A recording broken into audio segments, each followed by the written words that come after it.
지금 베트남에서 지금 우리가 이제 결혼식을 하기 위해서 지금 뚜엠바오에 와 있지 않습니까? 그런데 이제 이렇게 이제 약식 결혼이기는 하지만은 상당히 그 중요한 의미를 갖습니다. 어떤 사람들은 그런 말을 해요. 이렇게 약혼식밖에 아닌데 뭐 그게 뭐 이렇게 뭐 얼마나 막 그 큰 의미를 두지 않는 신랑들도 있거든요. 그런데 어떠냐면은요, 이게 있어요. 이제 부모님들을 모시고 와가지고 이렇게 이제 행사를 진행하고, 그리고 이제 또 이제 내가 처갓집도 방문을 하고, 그리고 이제 같이 신혼여행도 가고, 중요한 것은 같이 잠도 자고 그러지 않습니까? 그런데요, 같이 이제 잠도 자고, 부모님이 이렇게 이제 와가지고, 부모님이 이제 참석해가지고 같이 결혼식도 진행하고 그러는데요. 이렇게, 만약에 한국에서 약혼식을 했다고 생각을 하게 되면은 같이 잠은 안 자잖아요. 이렇게 결혼을 약속하는 그런 사이일 뿐이지 이렇게 결혼식은 하지 않는단 말이에요. 그러니까 중간에 파혼되는 경우도 있고 그러는데 여기는 여기서 결혼식을 하게 되면은요, 약식 결혼식을 하게 되면은 진짜로 이렇게 진짜로 두 분이서 이렇게 잠도 잡니다. 잠도 자고 그때부터는 내 와이프가 되는 거예요.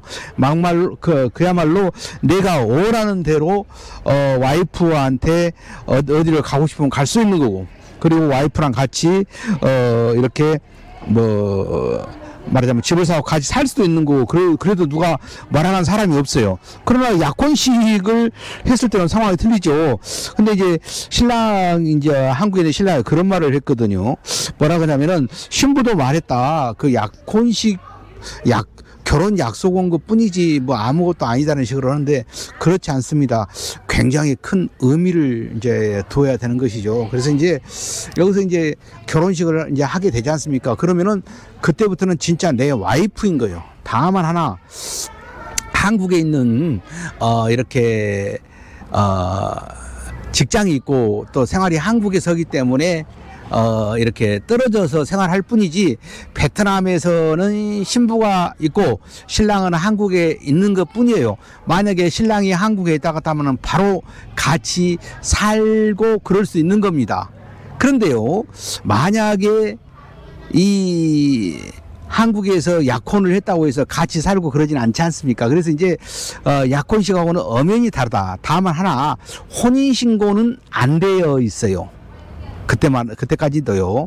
그래서 이제 혼인신고를 언제쯤 하게 되냐면은요, 약혼식이 끝난 다음에 한 3개월쯤 됐을 때에게 베트남에 혼인신고를 하게 됩니다. 한국도 이제 혼인신고를 이제 하는데 한국은 그보다 더 늦게 하는 것이죠. 그래서 이제 한 3개월쯤 됐을 때 혼인신고를 하는 거고요.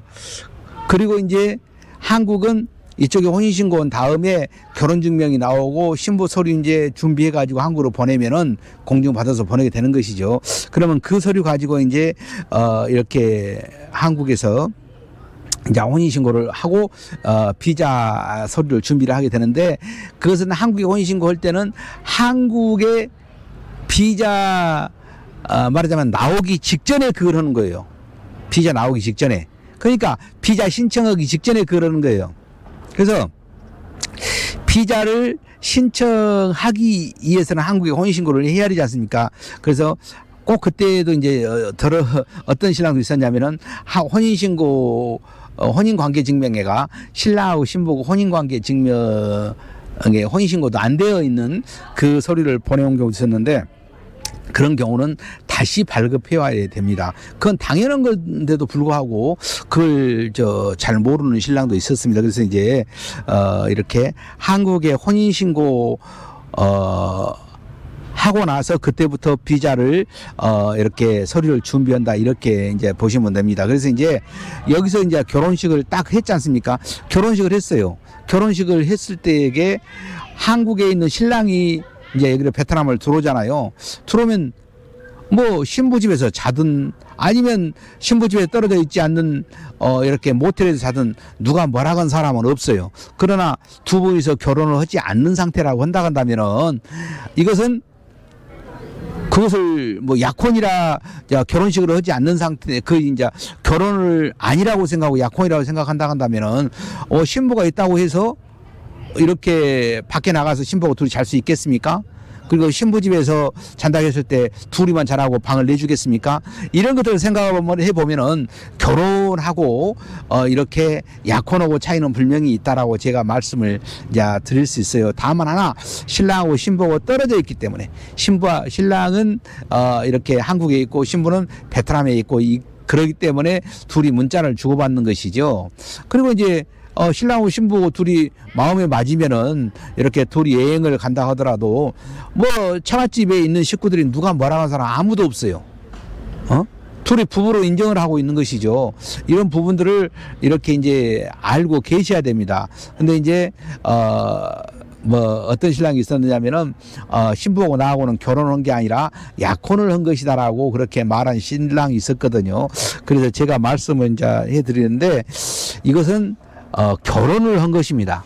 신랑하고 신부하고는 결혼을 한 거예요. 그럼 이제 전통을 하는 것은 그러면 이렇게 또 뭐라고 할 수 있느냐 이렇게 하신 분도 계셔요. 전통원례도 결혼입니다.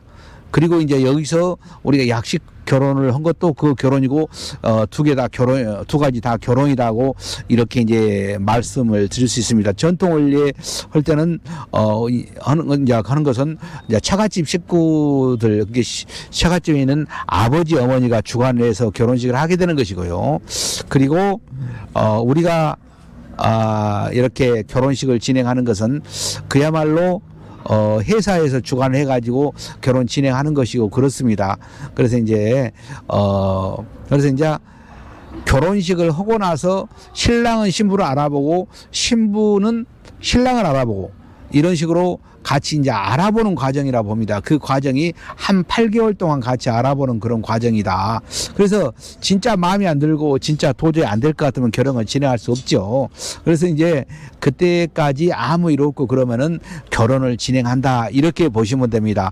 어떤 경우는 그 둘이 사귀어보고 결혼한다고 하면서 문자를 주고받은 것을 내가 봤어요. 그러나 문자 이렇게 두 분이서 어떻게 이제 합방을 하지 않는 상태에서 이렇게 문자를 백날 주고 받아봤자 그것은 제자리 걸음입니다. 그것은 알아볼 수가 없어요. 서로 알기가 쉽지 않고 좋은 모습만 보여주기 때문에 큰 의미는 없다. 그러나 둘이 이제 합방을 한 다음에는 완전히 이렇게 태도가 달라진 사람도 있고요.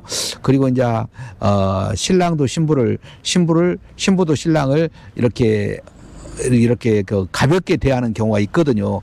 그래서 결혼을 한 다음에 합방을 한 것과 합방을 하지 않는 것 차이는 굉장한 차이가 있다, 이렇게 말씀을 드립니다. 그런데 지금도 우리는 그렇게 두 분이서 사귀어보고 결혼을 할 수 있으면 해라 그래요.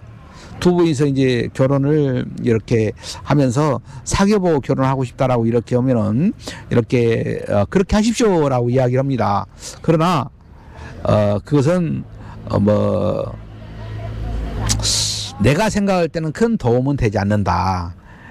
그것은 둘이 문자로 주고받아갖고는 많이 알기가 쉽지 않다. 더군다나 이렇게 이제 결혼을 이제 약식 결혼이라도 결혼하고 나면은 우리가 계속 관리해주면서 이렇게 뭘 어떻습니까라고 이야기를 합니다.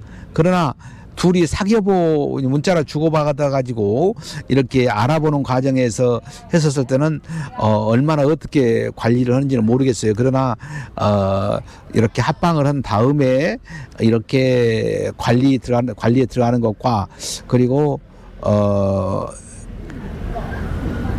그렇지 않은 상태에서 문자를 주고받으면서 이렇게 있는 상태에서 관리 들어가는 하늘과 땅 차이다.